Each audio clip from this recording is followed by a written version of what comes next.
So, Mike, thanks very much for agreeing to talk to me again. Last time we spoke, we talked about this being in the run-up to Men's Health Week, the Men's Health Forum wanting to really bring an emphasis on men paying attention to both their physical and their mental health. I guess what I'm just keen to talk a bit about today is we know that there are all sorts of issues around men's behaviour, and in the same way that it isn't good enough to be non-racist, we need to be anti-racist. It's not good enough to think I'm one of the good guys. It's actually actively thinking about how sexism, misogyny, racism, homophobia plays out and our part in colluding with that if we're not actively trying to change some of those issues.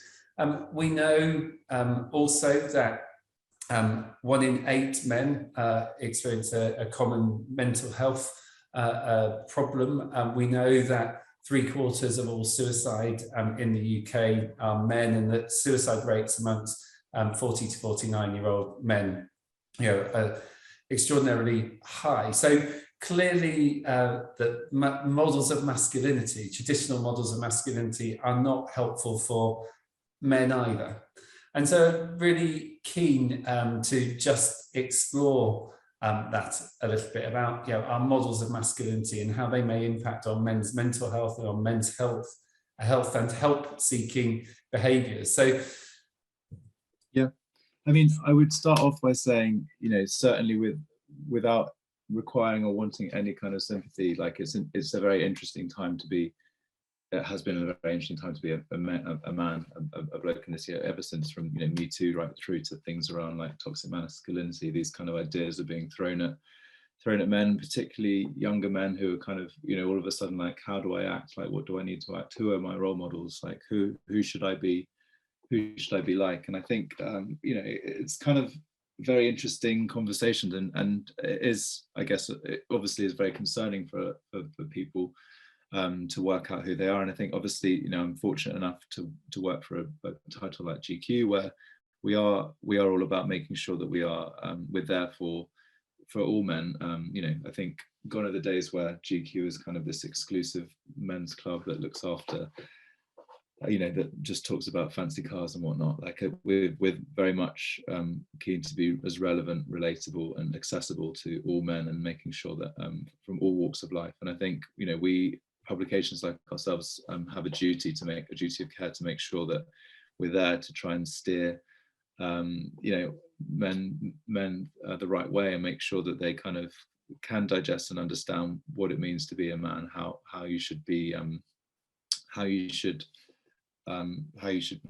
act, how you should treat women, how you should look after your kids, how you should look after yourself, how you should not misuse abuse your body, how you should not abuse any kind of power that you have within your workplace. All these kind of things, which are I think they're very much at the fore of a lot of conversations at the moment, and a lot of them are very arresting conversations, and they're very kind of like, oh, hang on a minute, am I doing X wrong? Am I doing Y wrong? And whatever, like, and those kind of conversations, this is the time to be having them, and it's good that they're happening right now, because as I said, it has been an interesting time in the world to make sure that we are all improving as human beings. It's been not to dwell on stuff like COVID and stuff at all, but it's been an interesting, certainly a time for people to look at themselves and think, okay, what am I a good person? Am I doing the right thing? And I guess it's interesting, isn't it, that bit about moments in time, and there have been lots of moments in time throughout my life where people said, what does it mean to be a man, or what does equality mean, or what does it mean to transition to adulthood? And it now feels like a very intense moment around trying to think about equity and structural inequalities, whether that's racism, sexism, misogyny. There have been some significant, really significant events over the last few years. I guess if we were just to think about that from a men's health sort of perspective, and what do you think those models of masculinity in which there are tight expectations, or actually maybe the question is, do you believe that we are still living where there's a very tight model of masculinity and tight gender norms which impact on men's behaviors? How does that show up in your engagement with men through GQ? I mean, there definitely are, but that's not to say that there should be. And I think what we sort of really endorse and I guess want to sort of push out, and in terms of the diversity that we kind of cover and whatever, is that, you know, you are be yourself, like, and you know, don't try and be someone else, like. And you know, last issue we did talk, the last time we spoke, we did talk a lot about celebrities, blah blah blah. But you are, you know, you shouldn't try and be someone else. You try, as long as you're your true self, that's the best version of yourself. Like trying to be something else, trying to be someone else isn't going to be, in the long run, it's not going to work out. It's not going to make you happy because it's not you.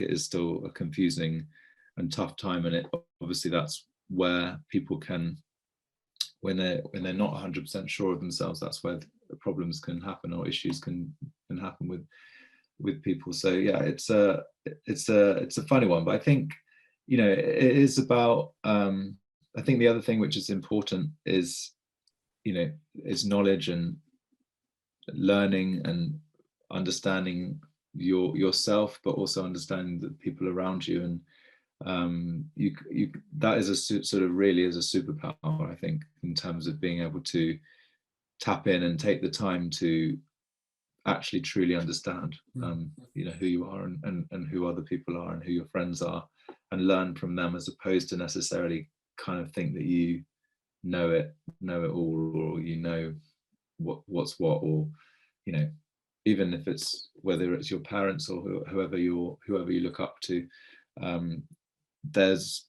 everyone's got their own faults and stuff like that. So whilst, you know, we're all human, so it's important to make sure we kind of acknowledge that all the time. And I guess I'm just reflecting as you're talking and thinking, when I was 13, 14, you know, would there have been two blokes sitting having this conversation? And probably not, or not that we would have seen. And perhaps that's, yeah, about the democratization of knowledge and things through social channels and all of those sorts of things. But I'm not sure that you would have had people talking about mental health, yeah, when I was 13, 14. So if you were to just take yourself back to, you know, being 13, 14, or, you know, you're a dad yourself now, what sort of things do you think we can be enabling children, young boys, younger men to think about, in order to create that wider sense of masculinity, that it's okay to be yourself? Because, yeah, there are a lot of things saying it's not all right to be yourself. This is the right way to be. So what do you think each of us can do at an individual level?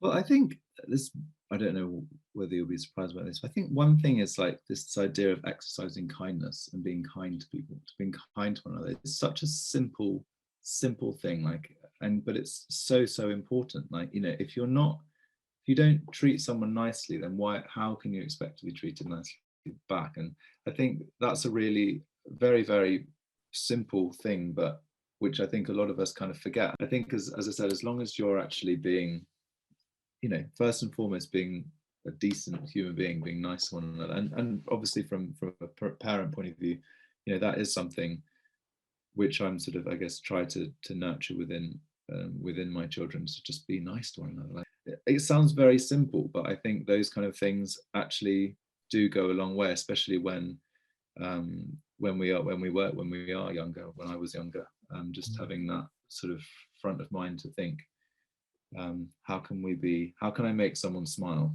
as opposed to cry? And the Mental Health Foundation, I think it was last year, had kindness as their theme for Mental Health Awareness Week, and we're really clear that sometimes we can think that it is a bit soft and fluffy, but that actually, if we genuinely,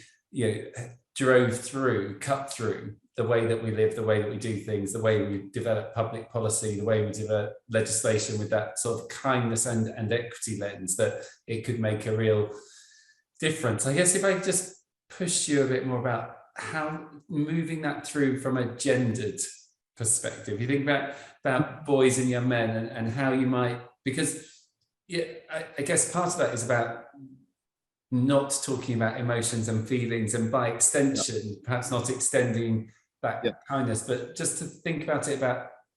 I think one thing which is quite interesting, and I think you definitely get this a lot more with boys and men, is this kind of peer pressure idea around peer pressure, and making sure that, if you're in a sports team, whatever, like when you're younger, like, it's kind of like, well, I'm going to do this, so you should do that.